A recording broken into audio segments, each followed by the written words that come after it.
Hey, what's up, everybody? It's Jason Wojo. Welcome to the Life Inner Show, where we help you earn more, work less, and love your life. I am joined by my co-host, Polish Peter. What's up, PP? I will say did not hear. Sorry, I forgot. Okay, so what's up, Polish Peter? That, okay? I know you don't like that. I'm sorry. We'll have to. Paula, edit that out, or you could just leave it in. Beep. Right, yeah. Just we can beep that out. Dude, I'm super excited for today's interview. We got Carin Zinter. So Carin is, man, she's a trip. I've known her since college. She's a professor. She's like an ultra marathoner. She's done all these incredible things. But with the conversations with her I've had has been really about like just finding like what you love. And, I started talking with her, and it's like, none of these things just happen out of thin air. She just started doing it, and one thing led to another, and then one thing led to another. And then here she is, like all these years later, doing all this stuff. She's a black belt in Taekwondo, all this crazy stuff. And so I think I want our listeners to tune into this, like first of all, stop projecting so far in advance what you want everything to look like, in 20, 50 years, but just have fun in the moment. And that's kind of one of the things I think when you're in tune with that, you start to realize for yourself what feels right. Yeah, I'm really excited about this particular episode too, because I met her, was it 2 years ago now? Yeah, 2 years. 2 years ago. And she came into our, we sat around in the hotel, and she started just, Wojo, because you guys know each other for a very long time, started talking about her accomplishments, what she's been done.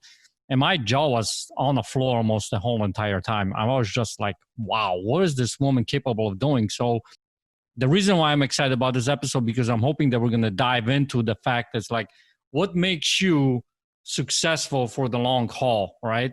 And what makes you get to the next level? What makes you keep going and succeed, and how you actually go about doing it? Because it takes to be an ultra marathon. It takes something, right? To get the black belt, to reach those huge milestones. So we'll see how we can dig into her mind and figure out what's going on in there, right? Let's do it, man. Let's go to the interview right now. Here we go. Hey, Carin, welcome to the Life Inner Show. Thank you so much for joining us. Thanks so much for having me. I'm really excited to be here. Oh, I got to tell you, so this is an interesting interview before we even get into it, because you, I think, have the illustrious honor of being a little bit, a lot off the beaten path of the typical person we interview here. So, and I've known you for many years, since college actually, and so I know you to be someone that has had a diverse array of really bizarre, I would say, or at least uncommon interests, from downhill mountain bike racing to you've done ultra marathons, triathletes. You also are a professor. You do all these incredible things. You're a very interesting person. I think you're probably the female version of like the most interesting woman in the world. Like, I don't know if that's, I don't know if that's overstating it, but it's like, I've just found you to be incredibly interesting. And I knew I had to get you in the podcast because you have something, and we've talked offline several times about some of the things that kind of make you tick. And I just felt like this would be something that would be really valuable for our listeners to get a glimpse into like what's going on with you. What did I forget? Tell people, bring people up to speed with who you are, just in case I misspoke or was inaccurate. Yeah, I would actually clarify, because he just said bizarre. So I would clarify exactly what you do, because people might be thinking, what the heck? Yeah, she works for the circus. Well, it's some days it's pretty close. So as you mentioned, I do have a really wide-ranging background. I am currently on faculty at a community college. I teach in both the business department, the psychology department, the sustainability department. So I really cover a broad range of stuff academically, and that comes out of the fact that professionally, I have done a number of things. I have been an entrepreneur. I currently own and operate 2 small businesses. One is a martial arts studio. I'm a 20-plus year veteran of studying the art of Taekwondo. And then I also own a beekeeping business. And so those are sort of the professional pieces of my life. But you're right. I also have this longstanding passion for not just athletics, but actually endurance-based athletics. So I started out as an endurance mountain bike racer back in the glorious 90s, before mountain biking was even cool or on most people's radar. And I moved on to racing triathlon, and then ultimately ultramarathoning, which is what I currently spend most of my time focusing on. So when I'm not busy teaching college students or running businesses, then I'm quite literally running.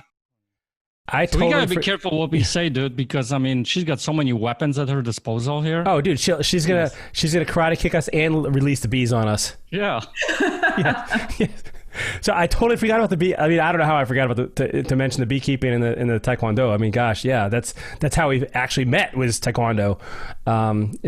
Peter, you didn't know this, but I actually did taekwondo back in the day. So I will kick Seriously? your knee. I will kick you in the kneecap if you like speak up. There's a reason that it was back in the day and only back in the day. I think Jason probably got a little tired of me just sort of showing his butt on a daily basis when we trained together. So there was a reason why he stopped. Right. Yes. Yeah. We took very divergent paths. So yeah.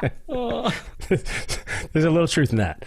So it's not it's not that he's got muscles just swelled up and he's still swelled up from those beatings, right? Exactly. That is absolutely, they're right. Absolutely how that works. I just decided I was going to channel my enthusiasm for the perseverance that it really requires to be a long-term martial artist.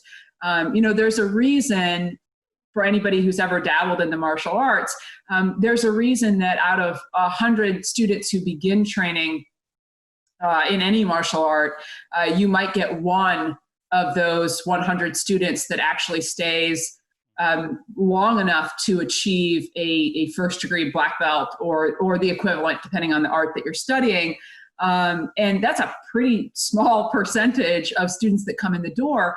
And it's simply because it is a long and arduous process. Certainly, if you start as a kid, it's a little bit easier. You don't have the same physical challenges that you do if you start as an adult. But I started training at 18, and that was, it was a long haul to sort of get to the rank of black belt. And for any martial artists that are out there listening to this, then you also know that it's quite common for us to say that when you become a black belt, that's really when your training starts. It's not the day you walk in the door. It's when you get to the level of black belt. So that's really, so yeah. And I mean, you've obviously kept with it. And it's awesome. I think I might have gotten to, I think maybe blue belt. I cannot remember. It's been so long ago now, but pink belt. Right. Actually purple with a pink stripe. But anyway, it's the thing that strikes me about you is like the things you choose, like, and maybe Taekwondo is representative of this. Like you commit, like you're all in, and you're on a road, like it's a journey. And yet, why do people give up on everything? It seems like these days, like, people, and whether we're talking about, what about ultras? Like that seems like the ultimate test of perseverance, because you're in it. You're not, hey, I'm going to run a mile and see how it goes. Like, what is that? How have you found yourself in this? And how did this develop in you? Is this natural? I don't think it's natural. I think it's something that I have cultivated over my entire life. So I mentioned that one of the things that I teach at the college is I teach in the area of psychology. And my particular area of interest within psychology is actually positive psychology. So some of your listeners may be familiar with a relatively well-known concept in positive psychology called grit, made famous by Angela Duckworth. And the sort of definition scientifically of grit is passion and perseverance for long-term goals. And grit is something that is cultivated. People are not necessarily born gritty. They need to actually cultivate that as an internal experience for themselves. And that can be really challenging because it means that you can be very passionate about whatever you're pursuing, but if you're not willing to persevere through the challenges that are presented, then you're going to abandon that goal. And I think for many people, what I've observed is people will set goals or pursue what they think is a passion without understanding the hard work that it will take to make true, deep progress towards those goals. And occasionally you set a goal, you start to pursue something, and it turns out you're just really not as passionate about it as you thought you were, or it's very different than what you were anticipating, or it just turns out that as your life changes, it's no longer a good fit. Something about your life or your lifestyle has adjusted or it's changed, and you sort of look at this and say, oh, this isn't really who I am anymore. I think that I've been very fortunate in that as I found different interests or pursued them, when one of those interests had run its course, there was something related. I could tap into something related and continue my growth as a person by moving into that new thing. So I think about my experience as a mountain bike racer, and I love mountain biking to this day. I continue to do it on a much smaller scale, but it was easy for me to move from that into racing triathlon because I already had some of the hard stuff out of the way. And then, of course, as an endurance athlete moving into ultramarathon, even though, Jason, you may remember this, I used to walk around talking about how much I hated running. Yeah. So it's borderline comical that I became an ultra runner, because most people who've known me for a long time would say, wait, aren't you the person that hated running? You despised running. You talked about how terrible it was.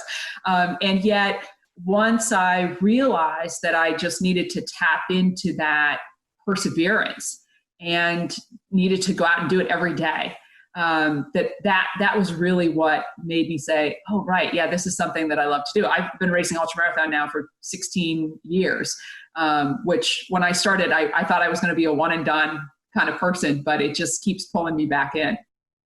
So is this so what is it specifically about, so you talk about grit and perseverance. Do people tend to persevere in things, I guess, that they have a strong motivator for, or is it because they have an insecurity around something, or is it because they enjoy it and they get fulfillment from it? I think, so for myself, the things that in my life that have stuck, I've had many things that I've enjoyed, but only a few have stuck, that I'll probably always do, because I just always enjoy the next challenge, the next level, the next whatever it is. I guess people have to be you can't expect to have grit in every area of your life, or can you? That's a great question. I think that it depends on how you want to think about your life, and how many areas you're thinking about applying it to. So one thing that people need to understand is that there's a real difference between extrinsic motivation and intrinsic motivation. So most of us are very familiar with extrinsic motivation. It's what gets us out of bed in the morning to go to a job that we don't really love to earn a paycheck. That paycheck is that extrinsic motivator. Hey, I need this paycheck in order to pay my mortgage and to buy food and to make my car payment and so on and so forth. But I don't really love my job.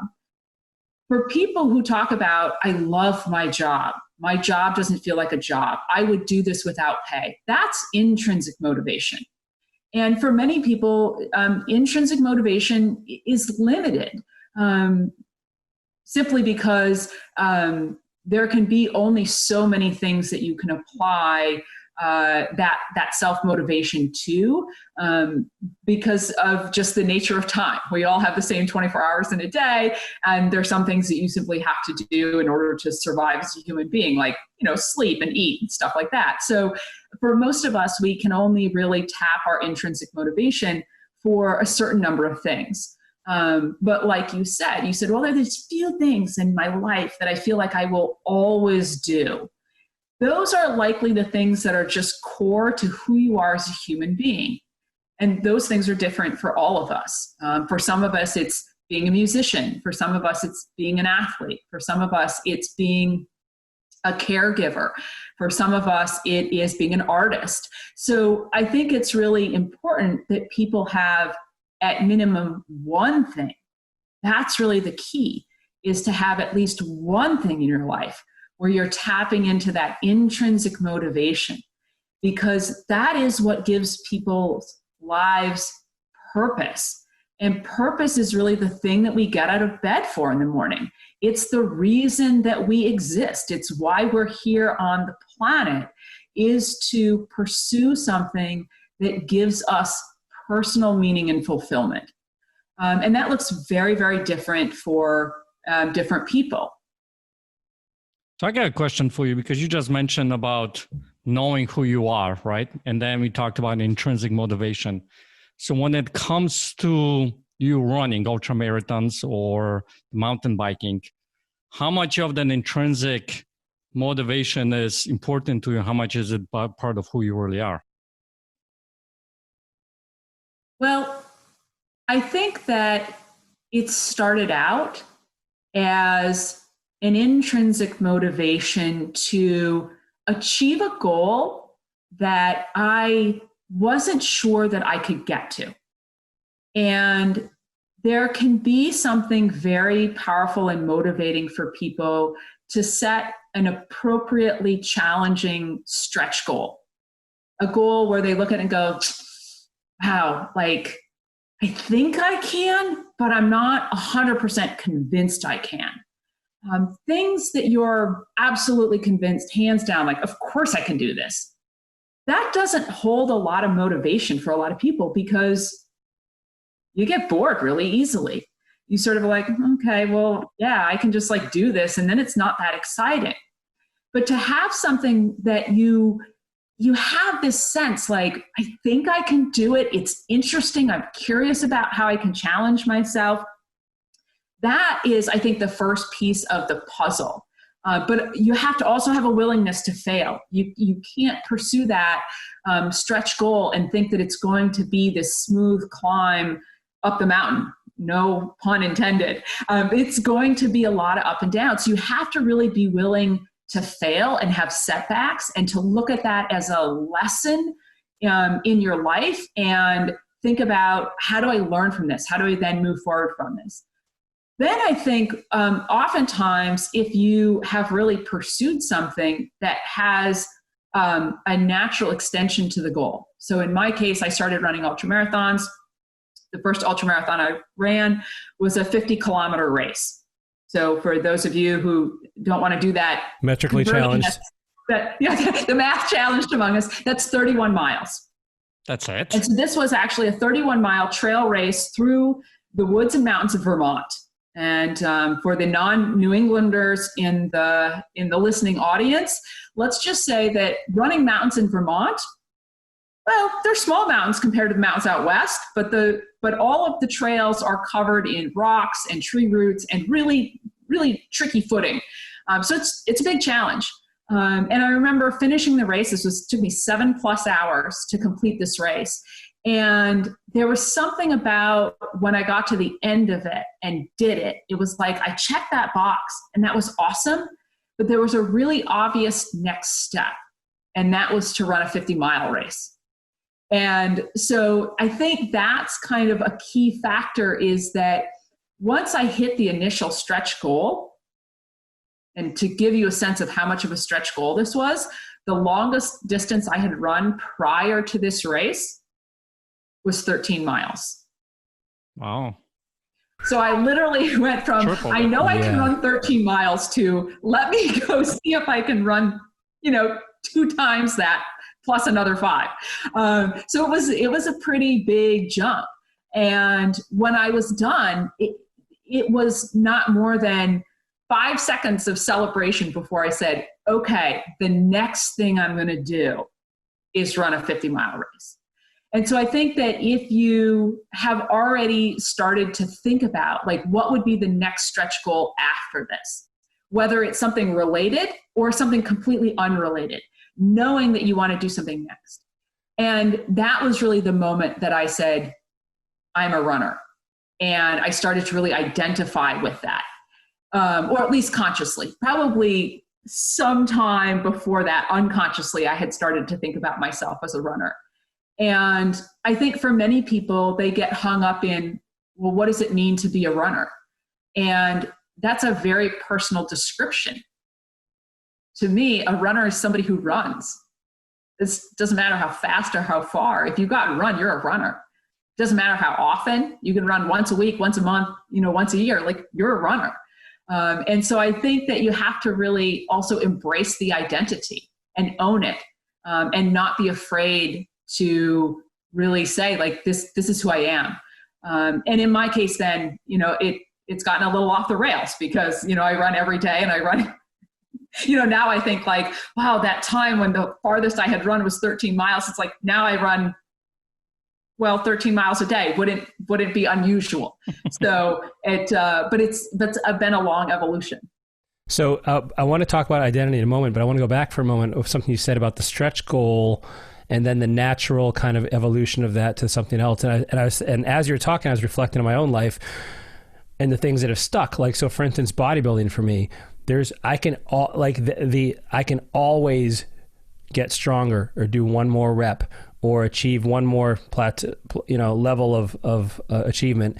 And actually, this is a totally side discussion, but I'm learning now that some of that is changing and what it means to hit the next level based on my age and what I've done in the past. But when I look at something like skydiving that I was into for a while, I have, over 50 jumps and I had my own rig. And what I noticed with skydiving is, like, once I felt like I had learned it and I knew how to do relative work and I knew how to do formations, I knew how to track, I knew how to do, it lost a little bit of excitement for me because I'm like, okay, well, what's next? Like, as far as the skill development of, I can go higher, but like, it just didn't have the same flair.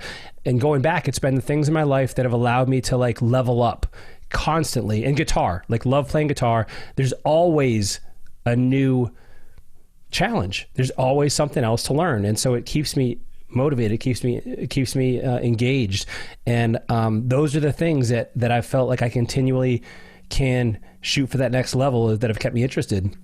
The things that you kind of plateau at, like, at some point you're kind of like, you kind of maybe lose interest, or you're like, okay, well, what's next?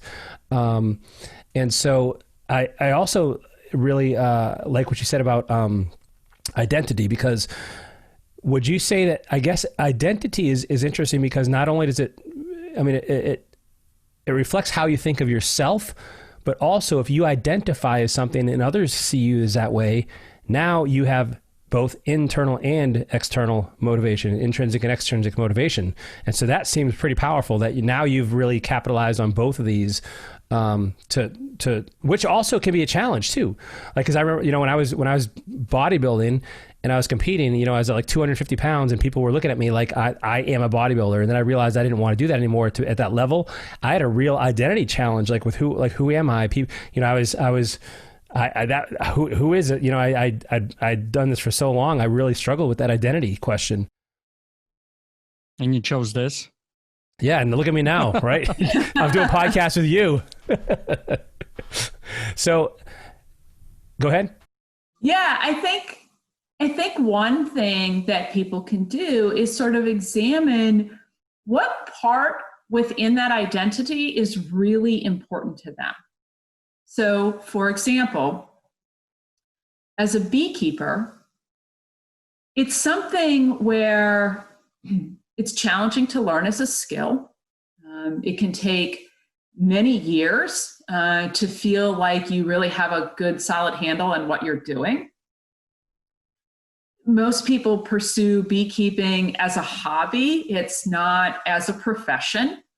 But that's certainly one way that people could, think about changing, something that they're passionate about and that they love, one way to level it up or to sort of extend the activity into a new way is to think about, can I do this professionally? And there are lots of us that pursue goals that are part of our hobbies that we would never want to do professionally. So I would never want to be a professional runner. One, I'm just not that good. But two, it would take away all the joy for me. The feeling of I have to do this and I have to do it in a certain way because my sponsorship is riding on it, or my contract dictates that I need to do X, Y, and Z in terms of racing calendar. That's not appealing to me. As a beekeeper, I really took it as far as I could take it just as a hobbyist and sort of dabbling in it. And what I knew I really have always loved in everything that I've been involved with is the ability to give back through teaching other people. And so for me, it was a really natural fit as my extension of my beekeeping life, and something that I identified with was to not just be a beekeeper, but to be a beekeeper who teaches other beekeepers. And not everybody wants to teach. Not everybody is good at teaching. And it turned out that there was a gap there. And so not only was I able to fill that gap and to pursue that as an additional part of my identity and my goals for myself, but it also then allowed me to take something that was a hobby and turn it into a business. And I didn't start beekeeping with that intention. I started beekeeping as an opportunity to do something that I thought was good for the planet. And because I came from a farming background, it wasn't a foreign concept to me to keep livestock. To me, I was like, okay, cool, I'm keeping some livestock. This is, a thing that I'm familiar with. And so it's really kind of developed over time. But I could have just as easily, I started beekeeping, 17 years ago, I think at this point.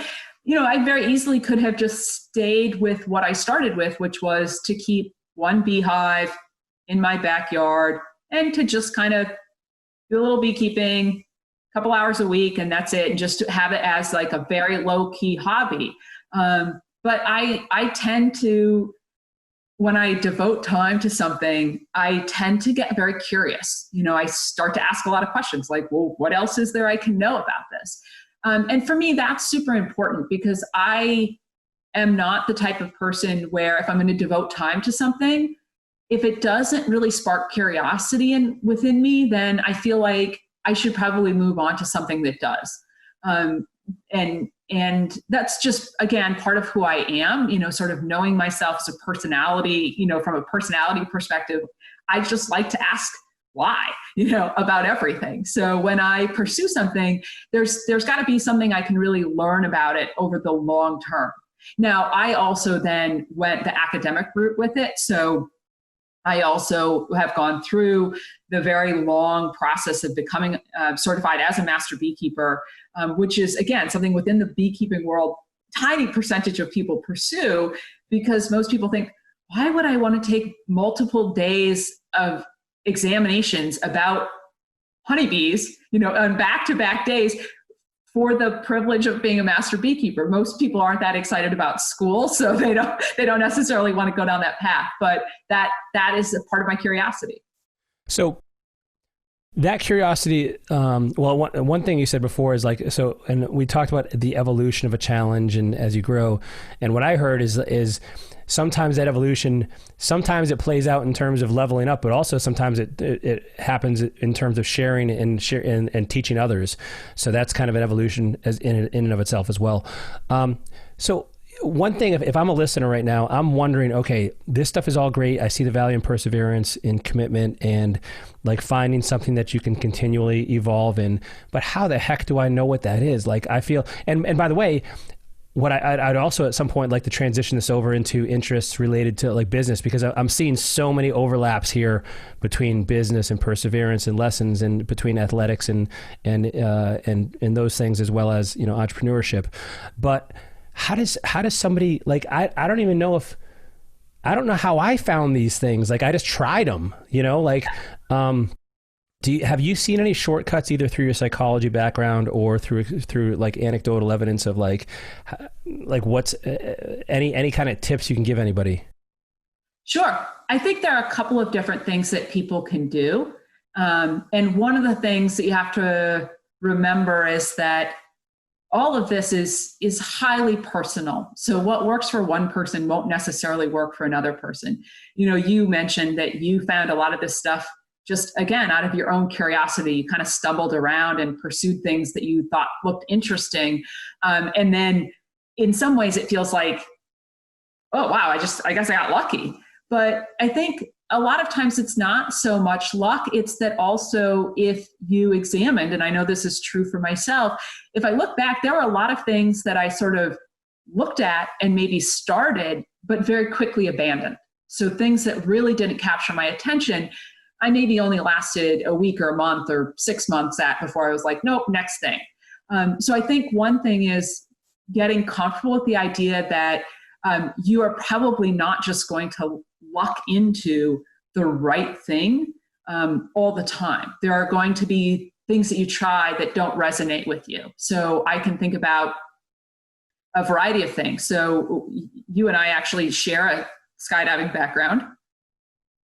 Story for another time. But, you know, I never made it to 50 jumps. You know, 2 jumps, I was good. I'm out, you know. So it didn't take me a very long time to realize, like, okay, I can move on from this. You know, I think another, you know, interest is rock climbing, which again, you know, a couple of years, dabbled in it, didn't do it a lot. It just didn't really light my fire in the way that other things have. So something that people can do is kind of really bookend your days by examining 2 things. You know, that moment when the alarm goes off in the morning and you're laying in your bed thinking, oh, I have to get up now. Now, I never have that thought. I'm the kind of person where I'm awake before the alarm goes off and I cannot wait to jump out of bed. Why? Because the first thing that I'm going to do in the morning, well, not now because, well, quarantine has shut everything down, but normally the first thing I would do in the morning is go to the pool and swim. And so that's the thing that gets me out of bed in the morning, is something that I really love. But you can take those few moments when you first wake up in the morning and think, what is it I'm really excited about getting out of bed for today? And it might be something really small. It might be, I'm really excited to make breakfast for my kids this morning. There's nothing else in my day I'm looking forward to, but I'm excited about making breakfast for my kids. That's awesome. That's something you should acknowledge about yourself. And then examine, like, what else in my life is connected or similar in some way. And for some people, they might have like, wow, I have like a laundry list of things that I'm excited about when I get up in the morning. Cool. Those are possible things to keep trying to explore and expand on. And then at the end of the day, you know, as you're going to bed at night, whatever evening routine you have, at some point, take just a couple of minutes and really reflect on your day and think about, like, what was really satisfying to you. So you can do this as a more formal exercise. Keeping a gratitude journal is a common one, where you really think about what you're grateful for, which is extremely powerful in terms of providing people with just an increase in their positive emotional state and their overall well-being. But you can tweak the exercise a little bit and sort of reflect on your day and say, well, what went well today? Like, what am I just very pleased with about today? Not in an egomaniacal sort of like, wow, I'm so awesome, but, you know, what's something that went well to get today? And then why? Why did that thing go well? It probably wasn't due to just random chance. It was probably due to a lot of hard work that you put in the days, weeks, months, years, decades leading up to it.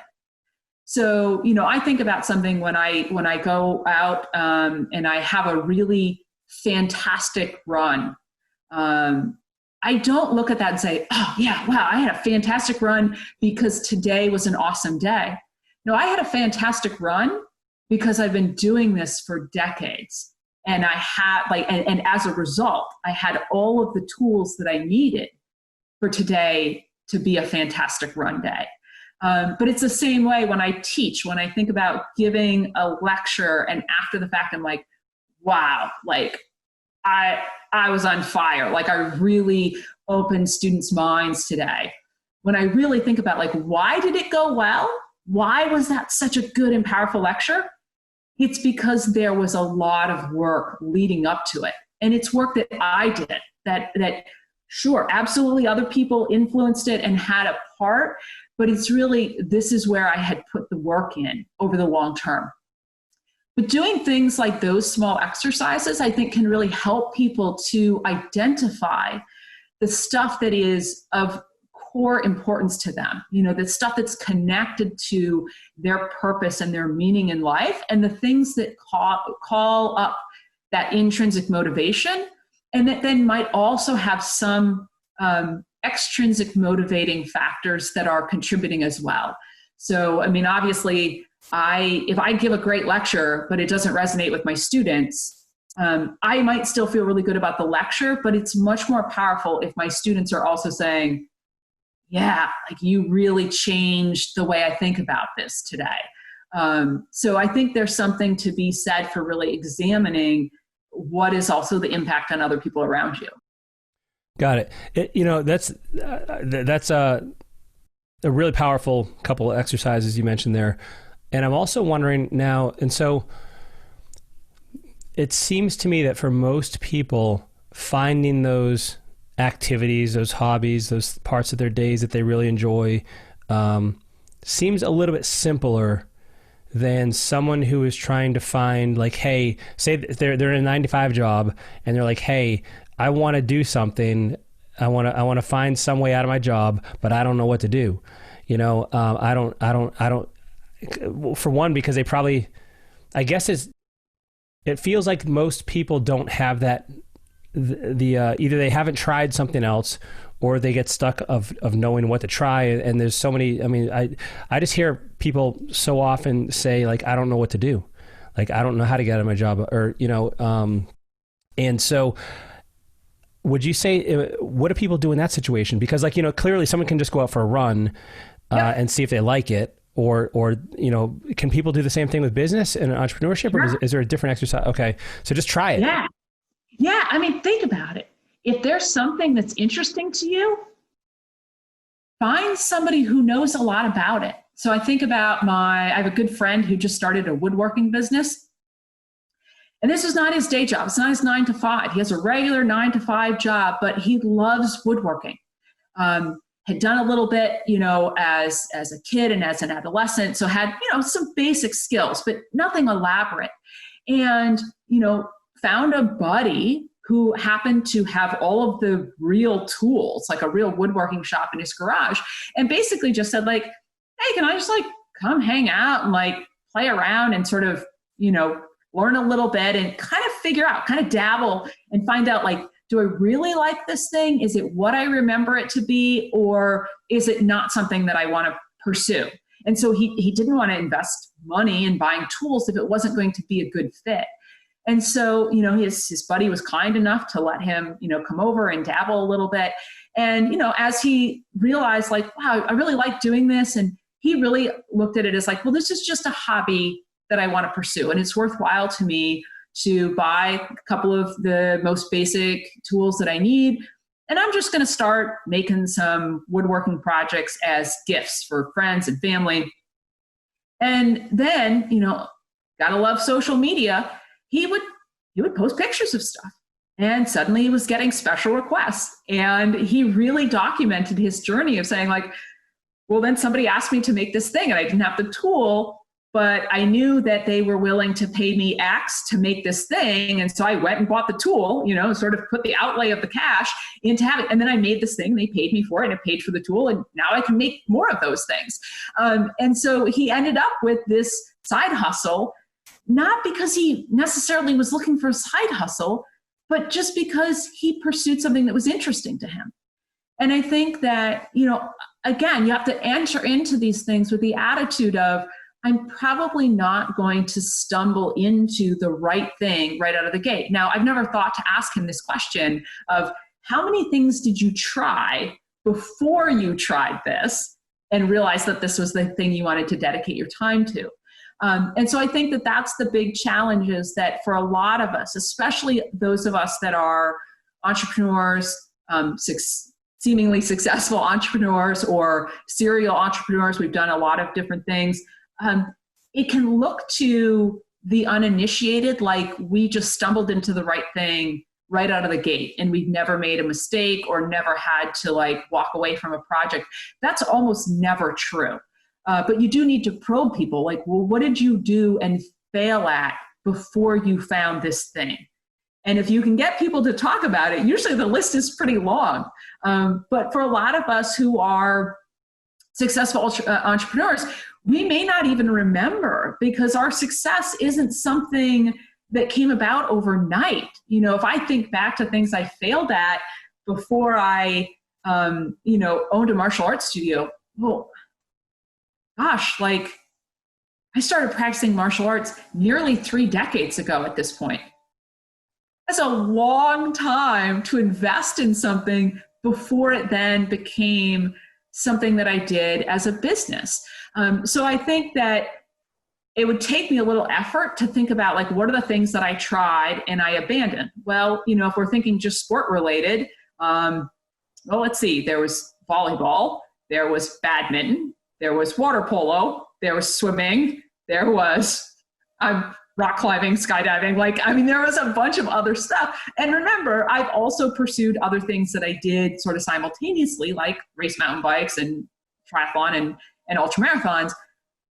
But at the same time, all along, there was this other thing that was studying a martial art that eventually led to it being a business. So I think that people have to recognize that for if you want to be a successful entrepreneur, small scale, maybe you just want to be an entrepreneur as your side hustle.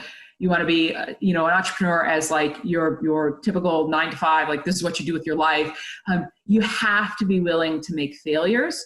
And you have to look at all of those, not as I tried something and I failed, but I tried something and I learned from this experience. And what you learned might just be, I don't like that thing. Right. Well, as I'm listening to you, there's a few things that strike me. One is like, even if you try something and it turns out you don't like it, you learn something. You learn what you didn't like. You probably learned some skills that you can transfer over. For instance, you doing triathlons until all of a sudden doing ultras. Well, you learned some running skills. You learned some techniques, and so every single thing you do is gonna teach you something, whether it's in any number of areas.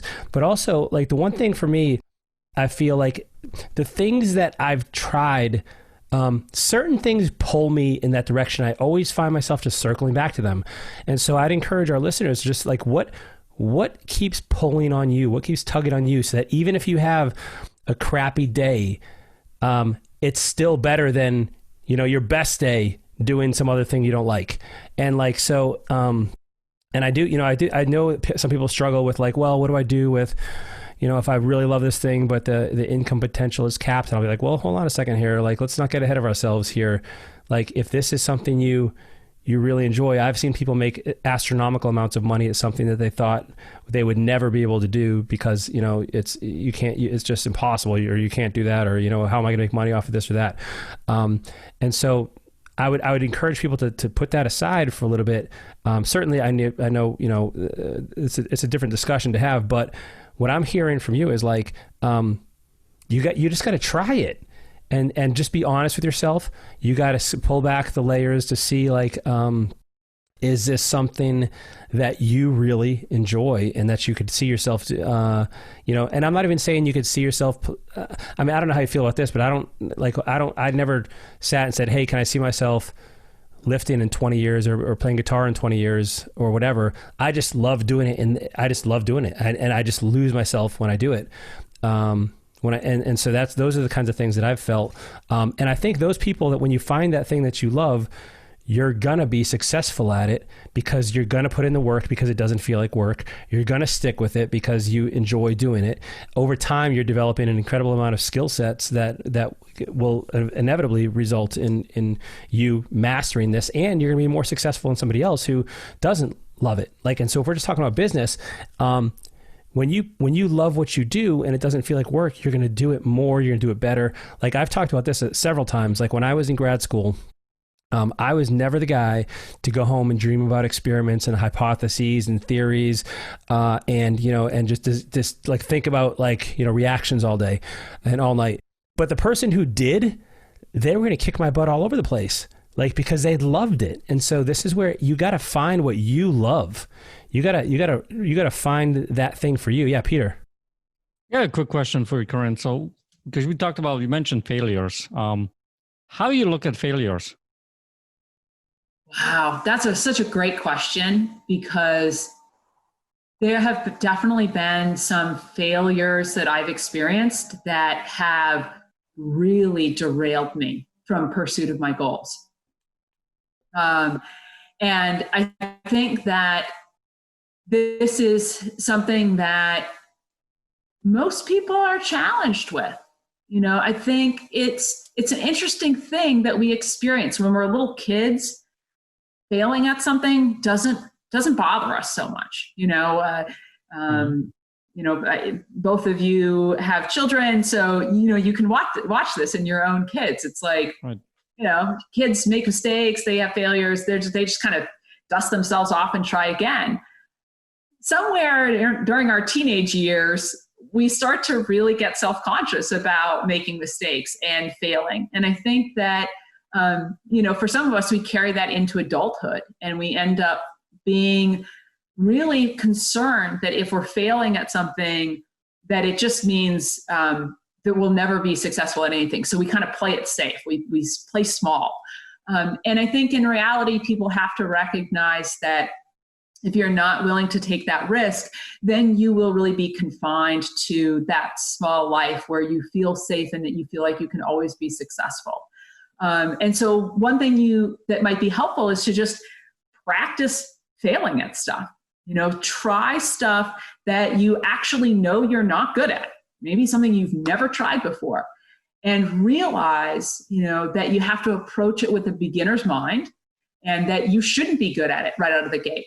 I spend a lot of time in teaching martial arts with beginners and I teach only adults. So they come in and they have, oftentimes they have an athletic background. So they come in with this attitude of I should just be good at these things from day one because I'm an athlete in some capacity. And I often point out to them, think about a child, an infant, a toddler learning to walk. And, watch a little kid and they pull themselves up on the coffee table, they stand up and they take a step or two and they fall down. That kid doesn't just throw up their hands and be like, oh, well, this walking thing's not for me, I'm done.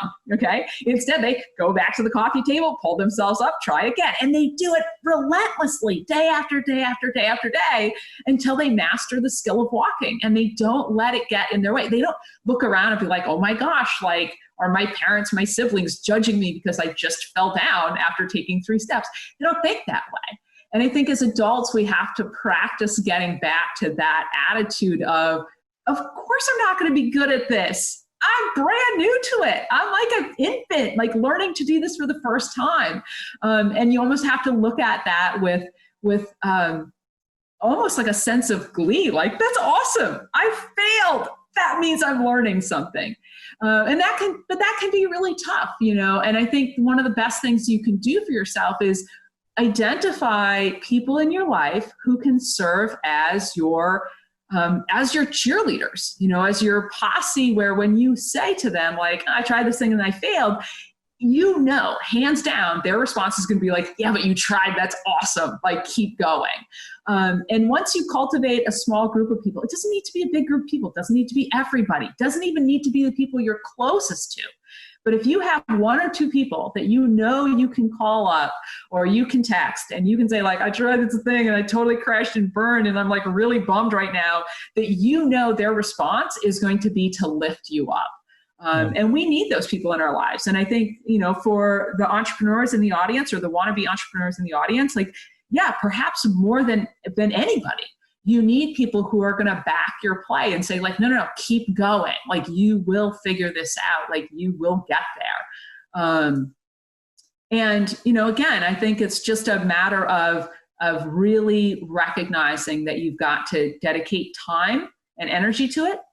Jason, I liked what you said about the idea of like things that you feel pulled towards, things that really light you up. That's very similar to what I was saying, that idea of like when you wake up in the morning and you're laying in bed thinking like, why am I getting up today? That thing that keeps coming up for you, like this is the thing I'm getting up for today. And it might be a thing I get to do for 5 minutes. That's part of your passion. And if you're thinking to yourself, wow, there's no money in this, you don't know that. None of us has a crystal ball to predict the future. And you might be really surprised at how what you think is important in your life right now and what like you're spending money on right now suddenly really shifts when you're pursuing your passion. So I used to think that I loved and needed was like a requirement that I have like fancy vacations every year. I have not gone on a quote unquote fancy vacation by most people's definition in almost 20 years at this point. Why? Because I would much rather take a vacation of sorts to go run an ultramarathon through the woods of Louisiana over a weekend. And that to me is my idea of a vacation. It's not going to light everybody's fire, but that was something where when I suddenly realized I don't need to have an income that allows me to take a fancy vacation every year, because that's not the thing that really motivates me in the morning. You might suddenly realize that what you're thinking you need in terms of an income stream is very, very different. And you might also be completely oblivious to what the possible income streams are for a business. So I think about my beekeeping business, the obvious one, people always ask me like, do you sell honey? Well, sure, I sell honey. But guess what? Like most beekeepers, if they're doing it as a commercial enterprise, they're not making the majority of their money off of selling honey. They're renting their hives for pollination service. It never even occurred to me when I got started, nor did it occur to me that I would make money by teaching other people how to keep bees or working in collaboration with restaurants leading honey tasting dinners. Who knew? I didn't even know this stuff existed. And yet these are the things that, my business has morphed into. So this is awesome. And I just want to summarize a couple things because, we're running tight in time here. But so I'm hearing a few things. One is you're going to go for be okay with failing in try, and you could even say you could call this failing when you try something and you don't like it, but it's not a failure. When you love something, by the way, the failure is probably not even going to sting the same way as if you don't like it, and so it's a learning experience. When you have that perspective, it'll make a huge difference. I'm also hearing that the internal versus the external. Intrinsic versus extrinsic motivation is something that can keep you moving. But over everything, I'm hearing just be yourself and try different stuff and have fun along the path. There's no box you have to fit into. There's no model or prototype you have to match. Just try stuff. And then when you find stuff you love and you stick with it, incredible things happen. Yeah, awesome. Absolutely. Anything else you'd like to wrap up with, Carin, before we let you go? Life is long. You got a lot of opportunity to try a lot of things. Awesome. Hey, thank you so much for being on the Life in our Show. This has been awesome, and I would not be surprised if we get a whole bunch of requests to get you back. You are certainly the most eccentric of our guests thus far, and so that is an award and an honor held by you. Thanks for being on the Life in our Show. We'll catch you soon. Thanks. Bye, guys. Dude, man, I told you she's a trip, man. I totally forgot. I don't know how I forgot about the beekeeping. She also didn't mention this. She did college prep for people. She ran Princeton Review, a business on that. She's done so many different things. And someone when they first meet her, they could be super intimidated. They'd be like, "Oh, this woman is an ultramarathoner. She has a black belt and she runs these businesses and she's a professor." But none of that happened overnight, number one. And two, I think the biggest thing she did is she listened to herself. Like she listened to her own nudge, the internal dialogue that she had, and she just did the stuff she liked, and she was okay with letting other things go. You know, sometimes I think we have we don't, and this is probably, we didn't talk about this at all, man. Knowing when to stop something and when not to. Like, you know, when do you know when to stop? You know, because she said she gave up a bunch of different things that didn't really fit her. And that makes it, I think for somebody who's not sure what's right for them, it's difficult, but like, this is something that I think was really cool. It's a cool example of what happens when you just take that when you listen to yourself and you take that next step, and eventually you keep taking those next steps, and the next thing you're doing, you're running ultramarathons. Yeah. I mean, I think the underlying theme in this particular episode is knowing who you are, knowing yourself. And I find a lot of entrepreneurs, you know, students who come in, you know, and they want to succeed in this area, and they start talking about these gurus or these people that they really love watching. You know, I've been there actually for many years, way back in the day when I was trying to be somebody else, right? Yeah. You have this image of how somebody else is, and you want to be like them. And what ends up happening, a lot of times you start struggling a lot trying to get this thing going. But when you find out who you really are, and that's what this episode is kind of about, figuring that part out, then you can step into that and actually start rocking it out. Like when I coach, I'm on cloud 9, you know, and I think you can totally relate to that in different areas. So it was a great episode. And one big takeaway, by the way, I have is that I just want to say, Wojo, thank you for being a cheerleader. Yeah, my cheerleader. So you're a cheerleader and just pom-poms. I'm picturing you in the pom-poms. You've lost your mind.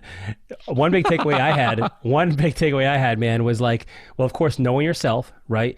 Yeah. But also in taking those next steps, stretching yourself, like always having that next level, that next layer, that next thing that you can strive for is what keeps you hungry, what keeps you motivated. Nobody wants to be complacent. Like, and if you find yourself in a plateau, you got to look at yourself like, hey, is this because of me or because of the thing I'm doing right now I've plateaued in? And I think, you know, always stretching yourself and moving forward when it's done in an authentic way that is true to you, like you said, and who you are, like incredible things result. Hope you guys have enjoyed this interview, this episode.